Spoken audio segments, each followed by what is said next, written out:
Without a doubt, Michael Corleone is one of the most calculating characters in cinema history. His coldness, patience, and ability to anticipate moves make him one of the most formidable strategists ever created. But do you know how he developed his intelligence? And how he became a master of the power game? Stay with us, because we're about to uncover just how intelligent Michael Corleone really is. Before anything else, let's take a look at a photo of the Corleone family. In it, we see a young Vito with his children. The film uses visual storytelling to suggest the psychological traits and destinies of its characters, and this image fits perfectly into that idea. Take a look at Sonny. His fearless gaze reflects his impulsive and aggressive nature. From a young age, he shows courage but also a tendency to act without thinking. In the film, he grows up to be a hot-headed leader, whose emotions ultimately lead to his downfall. Now, let's focus on Fredo. He is looking downward, which may indicate insecurity and fragility, traits that will follow him into adulthood. He always feels inferior to his brothers and struggles to assert his position within the family. Finally, let's examine Michael, in Vito's arms. His distant, reflective gaze is a very interesting detail. He is neither impulsive like Sonny nor insecure like Fredo. Instead, he appears to be a natural observer, someone who analyzes everything before making a move. This intellectual connection with Vito suggests that, even unconsciously, Michael was absorbing his father's lessons from an early age. This photo can be seen as a subtle clue about the fate of each of Vito's sons. It reinforces the idea that, even though Michael was not the chosen one to take over the family business, he already had the intelligence and strategic vision that would make him the ideal successor. But his introspective nature didn't just allow him to absorb Vito's teachings, it also gave him a broader view of the world. Michael realized that the United States was not governed solely by moral values and justice but rather by power and influence, concepts he had been familiar with since childhood in the Corleone household. However, instead of immediately following in his father's footsteps, he tried to carve his own path, seeking respect within the rules of American society.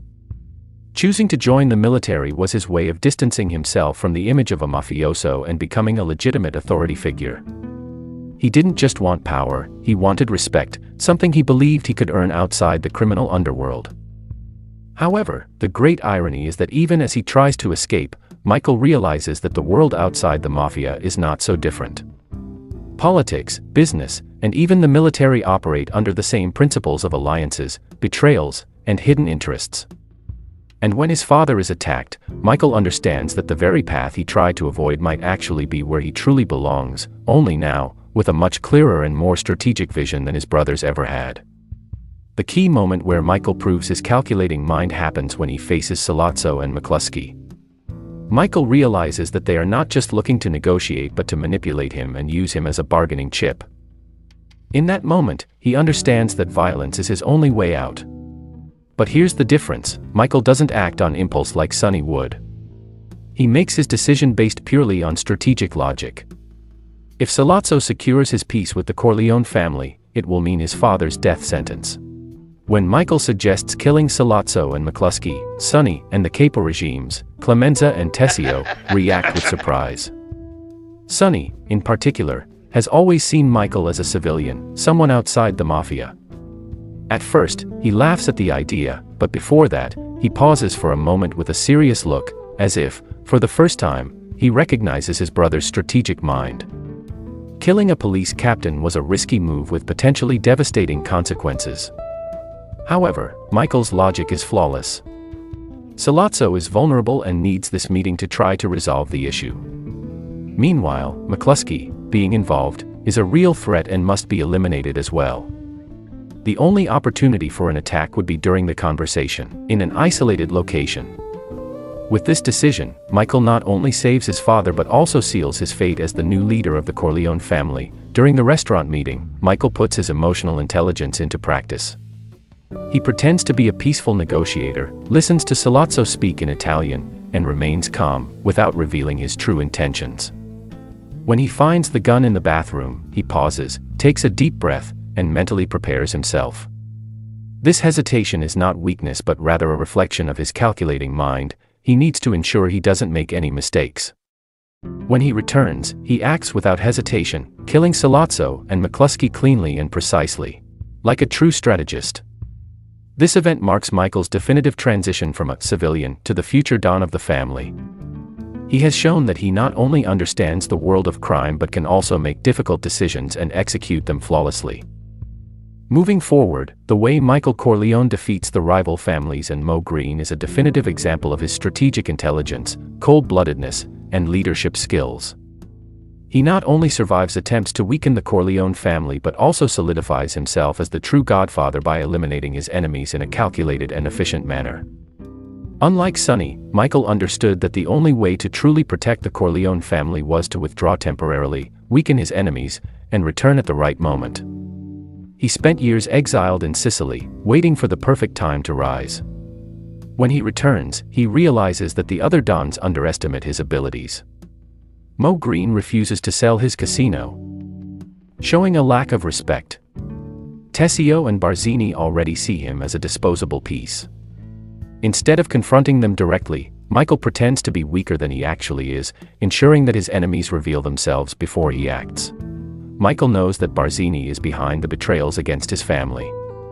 But instead of openly accusing him, he acts as if he is accepting the new order of things. He even agrees to meet with Barzini, a move that Tessio believes marks the end of Michael's influence. However, this was the perfect trap.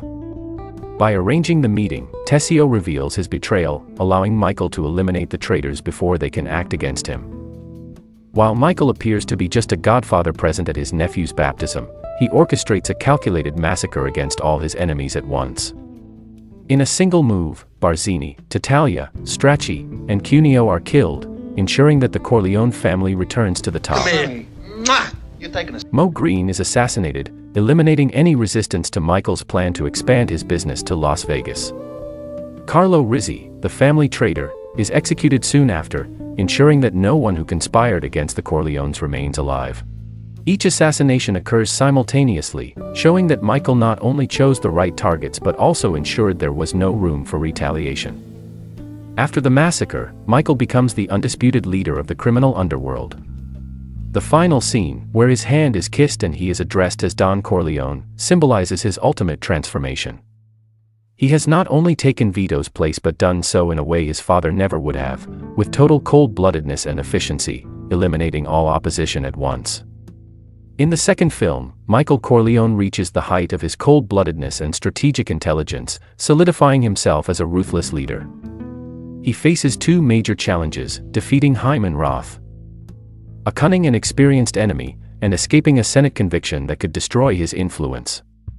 In both cases, he demonstrates even greater strategic intelligence than in the first film, turning the game in his favor.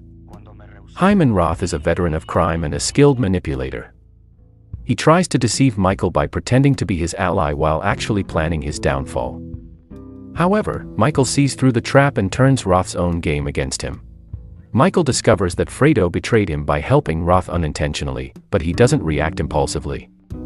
He keeps the information secret, waiting for the right moment to act. When he realizes that Roth is preparing to have him eliminated during the party, Michael strikes back, ordering the elimination of Roth and his right-hand man, Johnny Ola. Johnny is killed, but Roth manages to escape and tries to seek refuge in the US, believing he will be safe under government protection. However, Michael anticipates his moves and orders him to be executed right at the airport, ensuring that the threat is removed without being directly linked to the crime. Michael's other great challenge is the Senate committee, which seeks to convict him of organized crime. The senators gather witnesses and documents, and everything seems to indicate that Michael will be imprisoned.